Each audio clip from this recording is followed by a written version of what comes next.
Estamos de regreso en Los Periodistas en este martes 13 de julio. Le damos la bienvenida, como siempre, a Carlos Pérez Ricard, a Los Periodistas, a quien hemos invitado una vez más a este espacio. Bienvenido, Carlos. Muy buenas tardes. No, muchas gracias a ti, Álvaro, Alejandro. Encantado de estar hoy con ustedes. Muchísimas gracias, Carlos. Pues muchos temas que hemos tocado en las últimas ocasiones que nos hemos visto, la mayoría de ellos relacionados con las agencias de seguridad de Estados Unidos. Y la intención de conversar hoy con un estudioso del tema de estas agencias en particular y de seguridad en general, pues está relacionado con el lanzamiento de este nuevo documental que, como ya se está volviendo costumbre, una especie de nuevo periodismo se está generando en las plataformas como Netflix, que lanza Red Privada, ¿Quién mató a Manuel Buendía? Las principales tesis que menciona este documental es que Manuel Buendía tenía muchos enemigos y algunos de esos enemigos pudo haberlo matado, pudo haberlo ejecutado, y pues salen a la luz la posible relación de las agencias de Estados Unidos en México. Otra vez es el rol de las agencias de Estados Unidos afuera, otra vez es las agencias de Estados Unidos en México, Carlos, y pues a veces pareciera casi imposible pensar que esas agencias se movieran fuera de la ley. Se supone que son las agencias que le ponen el ejemplo al mundo de actuar dentro del marco de la ley, Carlos. Sí, a ver, gracias Alejandro otra vez y Álvaro por la invitación. Quiero aclarar que no he visto todavía el documental. Pensé que no había salido, me alegra saber que ya está. Lo voy a ver, lo voy a revisar y hablaremos después a ver qué tal está. Y celebrar este nuevo periodismo y este nuevo interés en acercarse a este periodo que está un poco mitificado y que creo que está muy bien que lo revisemos otra vez. Ahora bien, ya para entrar al tema, no sé lo que diga el documental, pero digamos la hipótesis central de la culpabilidad de la CIA o como directo o indirectamente involucrada al asesinato del periodista Manuel Buendía tiene que ver con el hecho de que supuestamente, y ese supuestamente quiero subrayarlo, Manuel Buendía estaba realmente a punto de descubrir o de intentar terminar de atar cabos sobre una aparente alianza, digamos, entre la CIA y lo que en ese entonces se llamaba el Cártel de Guadalajara, o que después llamaríamos, perdón, el Cártel de Guadalajara, para exportar armas a los Estados Unidos, ¿sí? Exportar drogas a los Estados Unidos, incluyendo cocaína a los Estados Unidos, para que con el dinero que se recabara en esa exportación de armas, de drogas, pudieran llevarse y pudieran comprarse armas a Nicaragua, que en ese momento estaba sufriendo una guerra civil. Entonces era un esquema muy parecido al Irán-Contra, en el cual se compraron en ese momento armas al gobierno iraní, que estaba con embargo económico, para que fueran llevadas a Nicaragua, específicamente a Guatemala, en donde había una central de contras que estaban haciendo la contrarrevolución allá en Nicaragua. Entonces era un esquema en el que la CIA estaba cooperando aparentemente con el Cártel de Guadalajara para llevar cocaína a Estados Unidos y que con ese dinero se pudiera comprar armas que pudieran llegar a la contra y de esta manera pelear, digamos, lo que en ese momento era casi una segunda Cuba. Entonces el momento geopolítico era muy interesante para entenderse en 1983, 84, 85. El hecho es que no son claras dos cosas. Uno, si realmente Manuel Buendía estaba estudiando esto, y segundo, si realmente existió esta alianza casi conspiracionista, digamos, entre la CIA y los narcotraficantes mexicanos para llevar droga a Estados Unidos y consecuentemente armas a Centroamérica. Es decir, son dos supuestos. Hay algunos académicos que lo creen, hay algunos estudiosos que han logrado mostrar cierta evidencia. Yo quisiera ser más cauto y decir que son dos supuestos y que casi es una cuestión de querer creer o querer no creer con respecto a esto. Es un tema sin duda fascinante. Hay que, para quienes, porque los hay, para quienes nos ven y no recuerdan, porque hace finalmente ya casi 4 décadas del asesinato de Manuel Buendía, un asesinato que ocurrió el 30 de mayo de 1984 en la Ciudad de México. Manuel Buendía era un periodista muy prominente, publicaba una columna que se llamaba Red Privada, efectivamente como titula el documental de Netflix. Pero estamos hablando de 1984, el presidente de la República era Miguel de la Madrid, el secretario de Gobernación era Manuel Vargas. Estábamos saliendo, o estábamos todavía en medio de la crisis del señor era un México diferente al que hoy conocemos, pero para hablar de 1984, el asesinato de este periodista, que será un año antes del asesinato de la gente de la era Cabrera, y también es una que alumbra a la ciudad. Pero para volver en el caso del asesinato de Manuel Buendía, una de las hipótesis es, como tú lo decías, Carlos Pérez Ricard, que la CIA pudo haber intervenido porque Manuel Buendía desnudó su operación en México, por lo menos parcialmente. Pero otro personaje que pudo, y de hecho fue acusado, no formalmente, de ello, es Manuel Bartlett Díaz, que era el poderoso secretario de Gobernación y que hoy es nada menos que director general de la Comisión Federal de Electricidad, que está a nivel de hipótesis también. De hecho, ha habido juicios y Manuel Bartlett ha ganado los juicios, por ejemplo, a Germán Martínez Cázares, que como presidente del PRI lo acusó de ser el autor de aquel asesinato. Sí, en realidad el juicio que gana don Manuel Bartlett es cuando era presidente del PAN, Germán Martínez, cuando lo acusa de ser responsable de la llamada caída del sistema, y él demuestra a Manuel Bartlett pues que esa tal caída del sistema pues la pone, o que es falsa, digamos, la acusación que hace Germán Martínez. Pero para volver, digamos, al caso concreto de Manuel Buendía, es bien interesante esto. Yo mismo evidentemente no lo recuerdo, pero pues es, digamos, el gran magnicidio de la historia del periodismo mexicano, ¿no? Estamos hablando de un tipo que no solamente publicaba su columna en Excelsior, sino que su columna luego se imprimía y reimprimía en 30 o 40 diferentes periódicos mexicanos.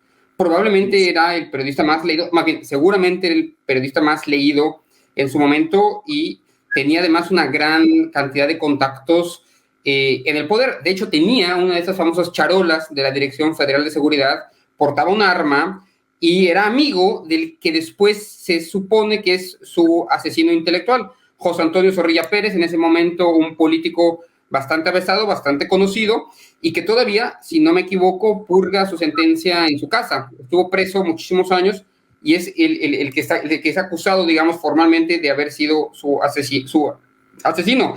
El asesino, digamos, el ejecutor fue un tal, o aparentemente fue un tal Juan Rafael Mora Ávila, que además es sobrino de Maximino Ávila Camacho, que trabajaba parcialmente también para la Dirección Federal de Seguridad.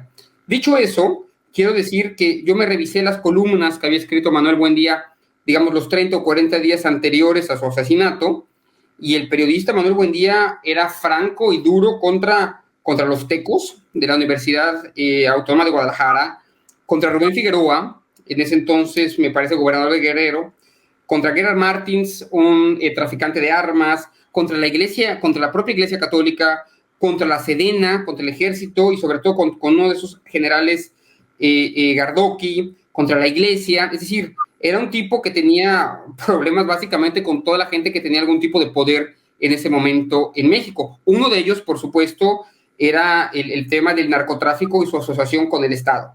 La hipótesis de que pudo haber sido José Antonio Zorrilla Pérez, en ese momento director de la Dirección Federal de Seguridad, es una de las tantas hipótesis que hay al respecto. Lo que no se dice, no sé si se dice en el documental, pero a veces no es tan claro, es que José Antonio Zorrilla Pérez y Manuel Bartlett, y Manuel Buendía tenían una amistad de años. De hecho, eran compadres, ¿no? O sea, eran muy amigos, eran muy cercanos, y luego era como este asesino aparentemente asesinando a su amigo. Y la vinculación luego con Manuel Bartlett viene, pues porque era secretario de Gobernación, estaba al mando, al menos formalmente, de la Dirección Federal de Seguridad, que estaba directamente manejada por José Antonio Zorrilla Pérez, y que si José Antonio Zorrilla Pérez, digamos, sí es de verdad el asesino intelectual, por, digamos, consecuencia, Manuel Bartlett también estaría involucrado, pero al menos esa hipótesis me parece que no se ha demostrado, o al menos no hay evidencia suficiente para decir que así haya sido. El hecho es que Zorrilla Pérez sí fue condenado por el asesinato, y el otro hecho, hay que decirlo, es que Zorrilla Pérez fue detenido, me parece que hasta 1989 o 90, cuando ya había acabado el sexenio de la Madrid, cuando Manuel Bartlett ya no era secretario de Gobernación y cuando Salinas de Gortari ya era presidente de México. Es más, Zorrilla Pérez después fue, y me puedo estar equivocando, pero fue candidato a una diputación en Hidalgo cuando ya estaba buscado por la justicia. Entonces sí fue protegido en ese sexenio y luego fue hecho preso, y me parece que sigue vivo y sigue en la cárcel. Perdón, en su casa, en estado de prisión preventiva. Hay una proclividad de la historia para dejarlos por buenos y por malos, escoger buenos y malos y ponerlos básicamente en esos bandos. Manuel Buendía era un hombre que andaba armado, también era un hombre que tenía relaciones no muy claras. Digo, tampoco han pasado 1000 años de eso, eso pasó hace muy poquito tiempo, y de hecho muchos de los protagonistas de ese tiempo todavía sobreviven. Era un hombre que andaba armado, que iba a entrenar a la Dirección Federal de Seguridad con armas, que se codeaba con la élite de la seguridad, la peor élite, de hecho, de la seguridad interior en la historia posiblemente reciente de México. Entonces, hay esa proclividad para decir, este es bueno y es bueno porque es bueno. Yo tampoco he visto el documental porque sale hoy, pero seguramente va a ser una especie como de héroe, ni siquiera se van a atrever a plantear el tema del antihéroe, del personaje que puede ser también muy malo. Esa es la historia también de las agencias de Estados Unidos. Qué bueno que lo mencionas tú, porque así no lo tengo que mencionar yo, Alejandro. Pero tienes absolutamente toda la razón. Es una parte de la historia que ojalá esté contada también en el documental. No lo creo así. José Antonio Zorrilla Pérez, que además de ser acusado del asesinato, era además acusado de, pues es uno de los tipos que firmaba las charolas, es decir, las placas, que luego se le encontraron a Caro Quintero y a toda la gente que trabajaba en el cártel de Guadalajara. Entonces era un tipo que estaba coludido con toda seguridad en el tema del narcotráfico en México en ese momento, y era compadre, amigo y aliado, podría decir yo, de Manuel Buendía. Tanto así que, como dices, iban a tirar juntos a la Dirección Federal de Seguridad, y tenía una pistola el propio Manuel Buendía que le había dado el mismo Zorrilla Pérez. Entonces, una de las cosas que sí tendríamos que avanzar los historiadores, los periodistas, es dejar de poner buenos y malos como si así de sencillo fuera. Los malos siempre en el Estado, los buenos siempre en la sociedad civil. Problematicemos eso. El hecho sí, sin dudarlo, y teniendo claro que Manuel Buendía ejercía el periodismo, lo ejercía a su manera, y de hecho fue asesinado de forma cobarde el 30 de mayo de 1984. Entonces, a 37 años del asesinato no vamos a ser nosotros los que lo resolvamos, pero sí podemos poner un poco los puntos en las diéresis e intentar hacer un poco más compleja esta historia, que seguramente del documental va a salir de un modo bastante reduccionista. Lo cierto es que el asesinato de un prominente periodista en México en 1984, digamos que nos permite también asomarnos en retrospectiva al México de entonces, y cómo hay personajes que siguen vivos. Uno de ellos, quizá el más prominente, sea Manuel Bartlett, un hombre que ha cruzado los sexenios, primero en el que aspiró a ser candidato a la presidencia ante Carlos Salinas, y que rivalizaba con el propio Carlos Salinas desde ese sexenio. También nos permite aproximarnos a esos momentos del México de la década de los 80, cuando el problema del narcotráfico no había degradado al nivel que lo conocemos hoy, pero fueron los años en que comienza ese auge. Tú hablabas, Carlos, del cártel de Guadalajara, que era muy, muy poderoso. Narcos del calibre de Caro Quintero, que sigue fugitivo actualmente y que también nos permite, creo yo, recordar cómo ya desde entonces a los militares se les señalaba, por lo menos una parte, como vinculados al tráfico de drogas, y claro, no se diga la Dirección Federal de Seguridad. Cuando mencionas a Arévalo Gardoqui, era secretario de la Defensa Nacional, nada menos, y en efecto, desde entonces se vinculaba al ejército también con el narcotráfico, tanto como apenas al general secretario en el gobierno de Enrique Peña Nieto, Cienfuegos, que fue exonerado y por eso lo regresan a México. Es un México muy diferente al actual, pero que también tenía ya, Carlos, indicios de algo que después se salió de control. Totalmente de acuerdo, Álvaro Alejandro. Yo creo, y aquí hablo más como politólogo que como observador de la vida nacional, yo creo que las bases del desastre nacional actual se fundan en la década de los años 80. Es decir, la descomposición del sistema político mexicano y al mismo tiempo la relación casi simbiótica entre narcotráfico y Estado, y al mismo tiempo el desastre neoliberal con todo lo que ocasionó, o sea, la descomposición de la sociedad mexicana, por decirlo de alguna manera, se funda en los años 80 y las consecuencias se ven después de 2006.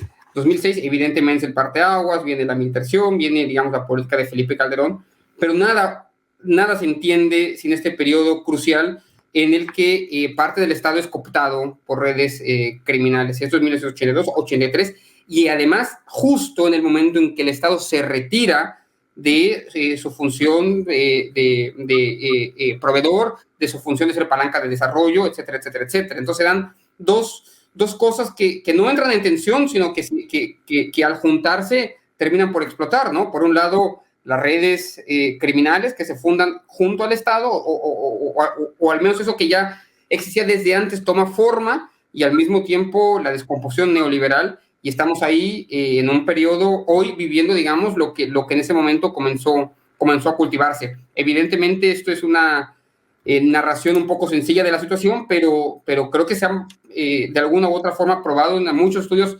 sociológicos del México moderno, y que todavía tendremos que ver más y estudiar mejor cómo los años 80 sí configuran lo que está sucediéndonos hoy en México.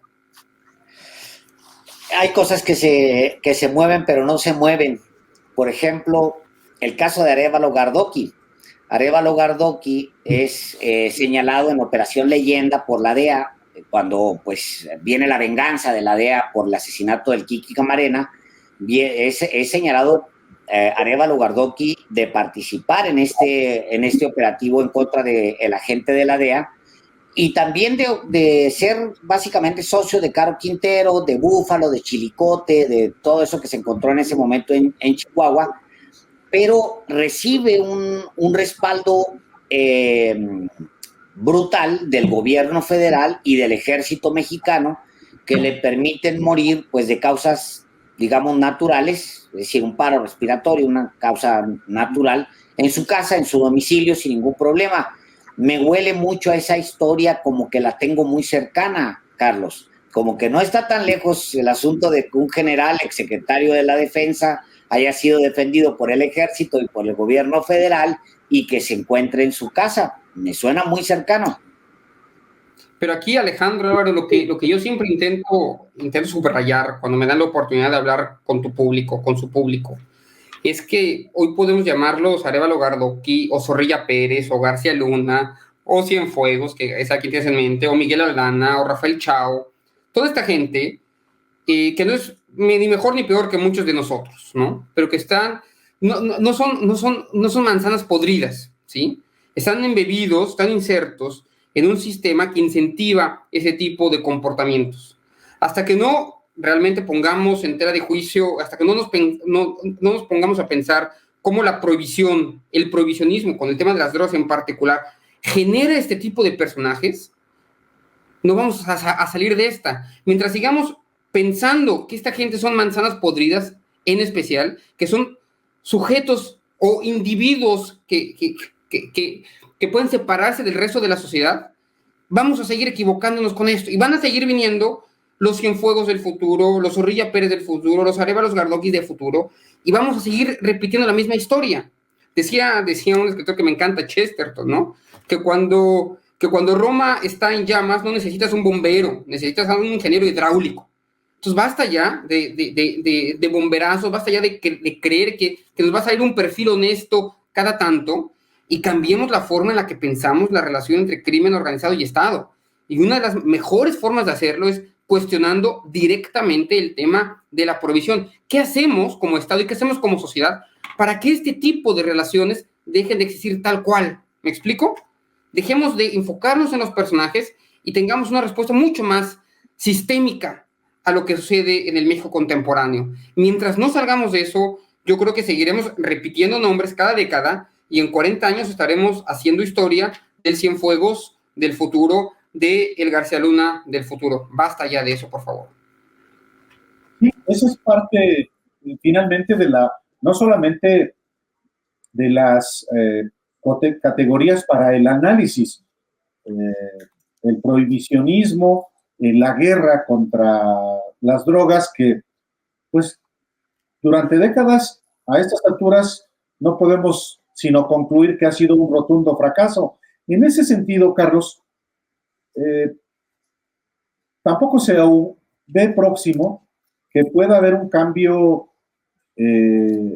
más notable en el caso de México respecto de cómo enfrentar el problema, pero un indicio quizá puede ser lo que resolvió la Suprema Corte de Justicia de la Nación respecto al uso de la marihuana recreativa, para uso recreativo. Desde luego, a mí me da un coraje, Álvaro, Alejandro, perdón que ya hablé me apasiona el tema, pero además me enoja mucho ver cómo uno puede ir a California, comprar marihuana, meterse la cantidad de marihuana que uno quiera, y en este país seguimos gastando parte del presupuesto en cantidad de soldados y de policías que están en esta empresa, ¿sí? Que están erradicando eso, cuando ya se están metiendo absolutamente todo y haciendo además negocio. Ahora estoy en Alemania y pasa exactamente lo mismo. Tú puedes ver cómo hay cualquier cantidad de tiendas ya más o menos legales de marihuana o de cannabis, ¿sí? Y en México estamos haciéndole la guerra a una planta, ¿no? Por favor, hay que transitar hacia un mejor esquema. Yo sé que no va a ser la solución, no es la panacea, pero sí tenemos que empezar a cuestionar qué es lo que permite, porque esto es lo que permite al final que se den las relaciones de complicidad de las que hablamos al inicio del programa, ¿no? Y dejarle de hacer, por supuesto, el trabajo sucio a las agencias antidrogas de Estados Unidos, cuya única prioridad es que deje de llegar la droga a los Estados Unidos. Cuando la prioridad esencial del gobierno mexicano, del Estado mexicano, no es que deje de llegar la droga a los Estados Unidos, sino que dejen de estarse matando mexicanos contra mexicanos por llevar droga hacia los Estados Unidos. Hasta que se alineen los intereses estadounidenses y mexicanos, podemos hablar. Mientras no se alineen los intereses de unos y otras, estaremos condenados a repetir la historia de los siguientes 40 años. Entonces, este tipo de documentales como el de Buendía o la serie de Netflix como el de Camarena y estas discusiones que me encanta tener con ustedes, la gran virtud es que sí nos hace ver que estamos llevando la pelota hasta el monte de la montaña y luego a la piedra hasta el monte de la montaña y luego volverla a hacer como Sísifo. Entonces, vamos a pensar que necesitamos un ingeniero hidráulico, como diría Chesterton, y no tanto un bombero cada vez que tengamos una situación como estas. Una última pregunta de mi parte, Carlos Pérez Ricard.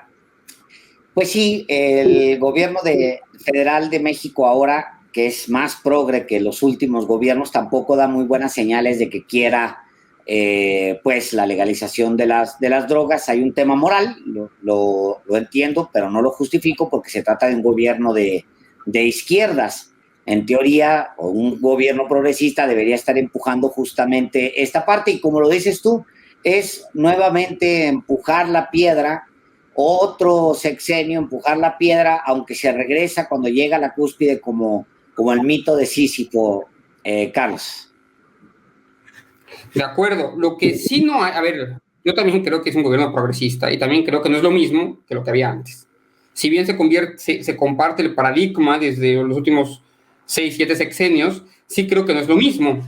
Yo mismo hablo con gente en Estados Unidos, hablo con gente misma de la DEA o con gente que trabajó en la DEA y sé que no hay el tipo de operaciones que hubo durante el sexenio de Calderón y en el sexenio de Peña Nieto. Sé que se ha intentado cambiar, digamos, la forma en la que se opera en lugares particularmente violentos, que antes el único objetivo era detener al famoso Kingpin con la Kingpin Strategy. Ahora intentan, pues, no cambiar, digamos, las dinámicas de poder que luego van a generar más violencia. Si bien se ha seguido, digamos, erradicando en algunas zonas del país, me parece que los números de erradicación se han ido disminuyendo y se intenta dar, digamos, la vuelta a la tortilla en ese sentido. No se ha hecho del todo, no creo que todo el gobierno federal esté en esa misma dinámica, pero sí puedo ver en los últimos 3 años por lo menos un cambio en las dinámicas de la forma en la que el Estado convive y digamos, dialoga y pelea al mismo tiempo con el crimen organizado. Entonces, creo que hay una salida ahí y desde aquí una invitación para que continúe siendo así y se refuerce esa misma política que entiendo también está siendo contravenida y discutida y peleada en el mismo gobierno, porque el Estado es eso, ¿no? Una confrontación de ideas, de políticas, de fuerzas entre gente mucho más progre y gente, digamos, más anclada al prohibicionismo. Ojalá triunfe la parte más progresista del gobierno, que sé, que soy testigo de que existe, y desde aquí hay que apoyarla y hacer lo que se pueda para que domine. Carlos Pérez Ricard, como siempre, muchas gracias, porque a propósito, en este caso, de un documental sobre Manuel Buendía y su asesinato en 1984, pues sí nos permite no solamente examinar el México de entonces, sino también el México que está en curso. Muchísimas gracias, Carlos, una vez más por estar aquí en Los Periodistas. Gracias, Álvaro, y que si la historia sirve, sea para esto, no solamente para ver como episodios del pasado, sino para poder entendernos en el presente de hoy. Muchas gracias, Alejandro y Álvaro. Gracias, Carlos. Un gran abrazo.